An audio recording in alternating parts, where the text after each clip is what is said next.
So hello guys, कल है पहला रोजा और पता नहीं क्यों आज सुबह से ही मेरा सर काफी दर्द कर रहा है। मैंने विक्स वगैरह सब कुछ ट्राई कर लिया बट किससे हुआ नहीं, तो मैंने लास्ट को दुपट्टा ही बांध दिया अपने सर पे और मैं कर रही थी पढ़ाई और टाइम हो रहा था 11:30 और मैं ले रही थी लेक्चर। पहले बता दो कि मेरे बैकग्राउंड पे ध्यान ना देना गाइस, क्योंकि यहाँ साइड में बच्चे खेल रहे हैं और मैं वॉइस ओवर करने के लिए कहाँ ही जाऊँ, अपने घर के बाहर तक ही तो जा सकती हूँ। मैं बस यही नहीं रुकने वाली, मैं लेक्चर लेने के बाद अभी बॉटनी का नोट्स भी लिखने वाली हूँ और नोट्स बनाते बनाते यहाँ 3 बज गए थे और मेरी नानी ने भी दरवाजा खटखटा दिया कि उठ जाओ सहरी करना है। फिर क्या बुक्स वगैरह को साइड में रख के मैं उठ चुकी थी। बट एक बात बोलूं, मेरे सारे नोट्स कंप्लीट हो चुके थे बट बैकलॉग्स अभी भी बहुत सारा था और सर अभी भी दर्द कर रहा था। बट कोई ना, पहले सहरी करते हैं। सो उठ के सबसे पहले मैंने किया अपने बालों को ठीक, बिकॉज कौवे जैसे हो रखे थे और बालों में कंघी करने के बाद उफो बहुत नटे थी। उसको ठीक करने के बाद मैं गई ब्रश करने के लिए। ब्रश करके आने के बाद मैंने पोछा अपना थोबड़ा। जी हाँ, टावल होता होगा आपके घर पे, मैं तो अपनी मामी और बहन के दुपट्टे से ही काम चलाती हूँ, जिसकी वजह से मुझे हमेशा गाली पड़ती है। इसको रखते हैं साइड पे और मामी कर रही थी खाना रेडी और मैं पढ़ रही थी अपना नोट। जी हाँ, सेकंड ईयर का नोट। मैंने एक लेक्चर कंप्लीट भी नहीं किया है, बॉटनी का फर्स्ट चैप्टर था और सहरी करने के बाद देखा कि मेरी बहन लगा रही है झाड़ू पोंछा। उस बेचारी पर तरस तो काफी आ रहा था, मगर क्या करूं, फिर मैंने अपना थोड़ा देख लिया, बहुत प्यार भी आ रहा था। बट छोड़ो उसे,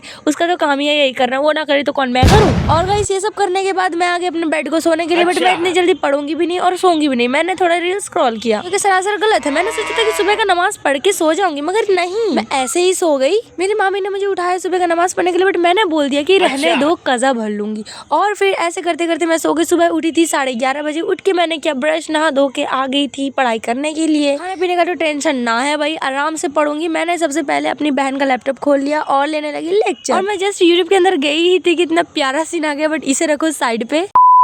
और फिर मैंने लेक्चर ले लिया था। लेक्चर लेने के बाद मैंने जाना था कोचिंग, बिकॉज मेरा कोचिंग भी था और मैं कोचिंग से जाके आ भी गई थी 4 बजे। मैंने अपना नमाज भी पढ़ लिया था और मेरी बहन को देख के मुझे तरस आ रहा था। वो इफ्तार की तैयारी कर रही थी और मैं यहाँ सोकर रील स्क्रॉल कर रही थी। जी हाँ, नमाज पढ़ने के बाद सीधा रील स्क्रॉल। और मेरी नानी भेजते नींबू लाने के लिए। और गाइस आज के लिए बस इतना ही। टाटा बाय बाय, फिर मिलते हैं दूसरे व्लॉग पे। और बता दूं, मैं अपने व्लॉग पे कुछ भी दर की बातें करने नहीं वाली, बिकॉज रमजान स्टार्ट हो गए। Bye bye.